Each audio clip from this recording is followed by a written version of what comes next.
Hello, this is Father Rich coming to you from the guest room, sitting room on the second floor at Our Lady of Peace, just moving around some different space for you. This is actually where Chris Wheeler stays in the summer, and if you hadn't heard, he got assigned to us throughout next summer as well, and as he's approaching his ordination to diaconate next spring. So we keep him in our prayer. I'm holding one of the volumes, kind of a beat up volume of the Liturgy of the Hours. I mentioned in my walk through the Catholic customs that I was kind of, that this wasn't one of the customs included. And it really is, other than the Mass, a great public prayer of the Church. And we as clergy, deacons and priests, make a promise to pray it 5 times a day. The two big hinge moments of prayer, the morning prayer and evening prayer, very creatively named. But it's based off the monastic model. I mentioned a couple sessions ago that the Benedictines, who after working, would go and pray throughout the day, and they still do that to this day. But anyway, in the back of this, there's a couple appendix, and one of them is on Catholic poetry, and we don't talk about that a whole lot. And I have to admit, I probably underappreciate poetry. But this next session that we have, on how the church changed the world, is called "The Poet in Love with the Word," and it talks about a Jesuit priest who lived in the late 1800s in Wales, and then it was eventually assigned to go to Ireland as a Jesuit, but that he was a poet, and during his life he wasn't known. None of his poems were published. But then after he died, one of his good friends published his poems, and he became one of the great Victorian era poets in the English language. And so his name is Gerald Manley Hopkins, and so his poetry is found, several of them, in this appendices of the Liturgy of the Hours. He's in there with others like John Donne and Francis Thompson, and then some of the saints, as well as kind of others that are known in our tradition. So the interesting thing, it talks about how his approach to poetry, he kind of had a new way of approaching poetry and rhythm and rhyme, and kind of created his own completely different poetry style. And one of the poems that he wrote was about a German boat that sunk in the storm that was carrying 5 nuns from Germany, where the Catholic Church was being persecuted, and they were trying to kind of eliminate the Catholic culture, and they died amongst 57 others. So he wrote this poem called Deutschland that was in honor of these nuns and all the people that died. So that's probably one of his better known poems. But he would take, the idea was that he would find God in the most imminent, the very simple things in God's creation and reality.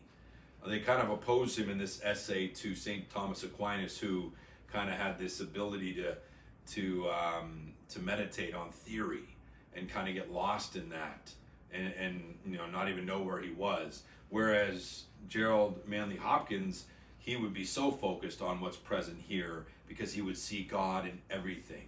And so the name of the actual, the poet in love with the Word, and certainly the Word being poetry, but also the Word made flesh, this whole incarnational reality that we talked about in the Catholic customs in my last series, finding God in the physical.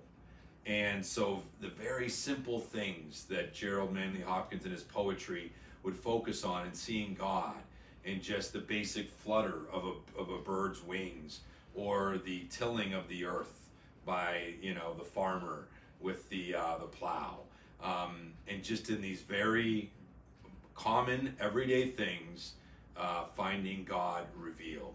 And so I certainly Gerald Manley Hopkins wasn't the first person to do it, but he kind of took it to a new level, a new style of English poetry and using our English language, kind of on the other end of Caedmon, who we talked about being around in the 600s. This is now in the 1900s. Still the development of the English language, using it to give praise to God. And so Gerald Manley Hopkins is typically considered, as it says at the end of this essay, among the three greatest writers of sacred lyric in the English language. He puts him up there with George Herbert, who I haven't heard about. John Donne, who I mentioned, is featured in here as well. And that it was always a way to use our language and the simple things of life and the observing the things around us that can lead us to the sacred. Certainly, you kind of think of those who, finding God in creation, another way, that type of prayer. People will go on nature prayer walks, go to the sunset or the beach, and just kind of reflect on the beauty of God's creation and the beauty of every moment. Not this image of what some of the those who are deists, that they say many of our founding fathers of our country kind of had that approach to God, where it was this idea that he kind of created everything God had started and then kind of left it to its own, and now he's doing his own thing and we're kind of just flowing along here. And that's not what we as Catholics believe, right? We believe that he's breathing life into every moment, every second. The sun that's shining right now, the growth of things there, the beating of our own hearts, everything, the ticks of the clock that I can hear right now, that God is in every one of those things. And he is imminently present to us every second, every moment, certainly rejecting that deist approach, God kind of winding up the world and letting it go on its own. He loves us too much to not be involved in every second. And Gerald Manley Hopkins knew that, even though he kind of struggled, as they kind of recognize now looking back, with mental illness and other issues. He was still able to know and experience God through the very simple, the moment, the present. And so we thank God. This is certainly a contribution that our Catholic Church and Gerald Manley Hopkins have been part of in helping our world to see this. And certainly every generation needs to know this truth. And hopefully we can allow the church and Gerald Manley Hopkins and others among him, among this tradition, to help us to do that for our world today. So thank you for joining me today. Have a great day and God bless.